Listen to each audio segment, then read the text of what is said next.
Welcome to the KNOE Weather Rundown, and today we're starting out looking at what's on the way through the weekend and beyond. This is a look at Friday afternoon. We're talking about rain likely to our north and west across the middle of the country, even some snow in the central Rockies, but nothing major impacting the U.S. in terms of severe weather. But that changes as we head to Saturday. We'll likely see more storm chances stretching from Texas up into parts of Illinois and Indiana. And all of this activity slowly pushes east, and eventually we'll see rain and storm chances sweep across our region here in the Arklamis as we head through Easter Sunday. But back to the west, if you have any travel plans to the middle of the country or even to the west coast, things are looking pretty good across the Great Lakes. We'll be talking about wet weather moving from Indiana into Ohio and even parts of the interior northeastern United States. And if you have any travel plans to Florida, things are looking good Monday morning, Monday afternoon as well. No issues for them in the Sunshine State.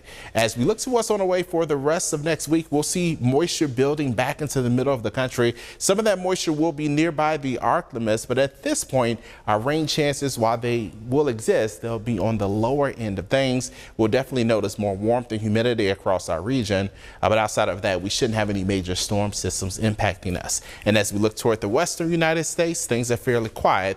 There'll be some stormy weather off the coast.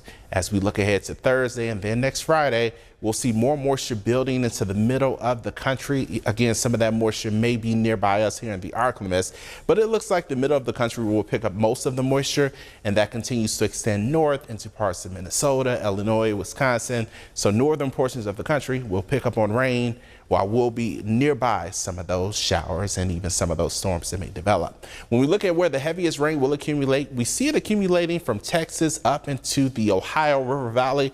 Again, here in Monroe, we may see some measurable amounts of rain over the next 7 days. The bulk of that likely arriving on Sunday when we'll have that front sweep through.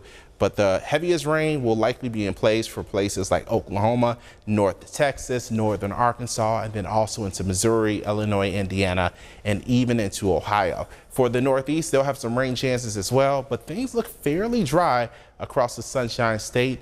Places along the coast may get some diurnal or daily showers that develop. So places like Miami may pick up on more moisture, but outside of that, it's really the middle of the country with the greatest threat for rain over the next 7 days. When we look at our overall weather pattern, heading into the weekend, we'll see a lot of warmth building across the southeastern United States.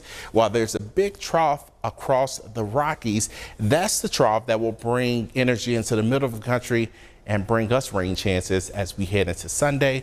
But that trough becomes less intense or less amplified as we head towards Sunday. We'll see it shifting back to the north, but it should pass close enough to us to bring us some wet and potentially some limited stormy weather. Then as we look into next week, we'll see a lot of warm air building across the southern United States, but we'll have a couple of disturbances that sweep across the middle of the country that will keep rain chances nearby for us.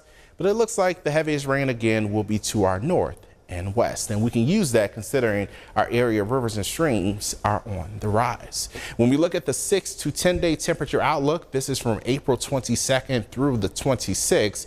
A large portion of the nation, including us here in the Arklamis, will have above normal temperatures, or will likely have above normal temperatures. So if you are a fan of temperatures in the 80s, more of that is on the way as we head through the end of April.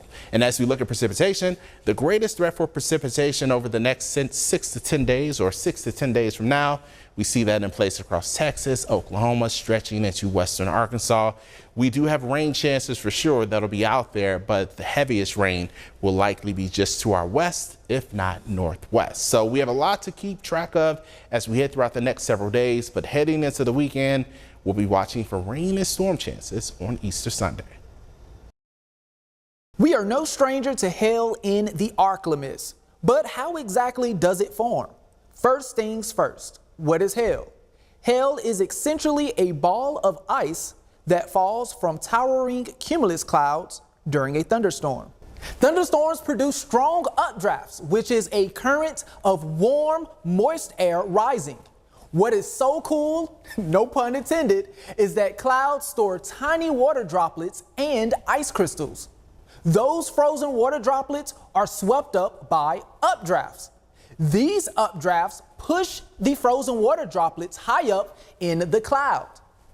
Additional layers of ice form each time it's swept up. The hailstone grows larger and larger until it becomes too heavy and falls to the ground. Hail comes in various shapes and sizes. Pea-sized hail is usually not a cause for concern and is 1/4 inch in diameter. Hail is considered severe once it reaches the size of a quarter, 1 inch in diameter or larger. When there's a severe thunderstorm warning, you should be indoors and away from windows. Tennis ball size hail is very rare, but it can happen. Believe it or not, hail can even grow to the size of a grapefruit. Don't worry, that is exceptionally rare. While hail can form any time of the year, it is most commonly associated with warm season thunderstorms from spring to summer. Regardless of the season, when hail threatens the area, the KNOE weather team is here to keep you safe and informed. The week of April the 7th through April the 12th was a fairly quiet time across the Arklamas, and this was due in part to an area of high pressure controlling our weather pattern. This led to multiple days of sunshine and warmth. We started the week off slightly cooler, though, only in the mid-60s as a front moved through during the weekend, and that ushered in some cooler air to start off the work week. By Tuesday and Wednesday, we reached back into the low and mid-70s as that area of high pressure continued to build across our region. Even by Thursday, we were in the low 80s, so above average for this time of year. We saw some cooler air move in for Friday, though, as a front passed during the overnight hours of Thursday and into Friday. Temperatures on Friday made it into the upper 70s. This was still above average for this week in April. Our normal average high temperature should be 76 degrees. We also did experience the peak moon on April the 12th on Saturday. We saw that peak at 7:22 p.m. It's known as the peak moon because it's when the pink wildflowers started to bloom across the region. Now, as we recap the peak moon, these are some photos sent to us on our weather photo community group. This photo is in from Shane Zimmer. Right there, you can see the craters along that full moon. Absolutely beautiful right there. And then we also have another photo in from Jimmy Horton and Gina showing another zoomed in view of the pink moon, also known as April's full moon. You can see the craters all right there across that photo. Another stunning photo.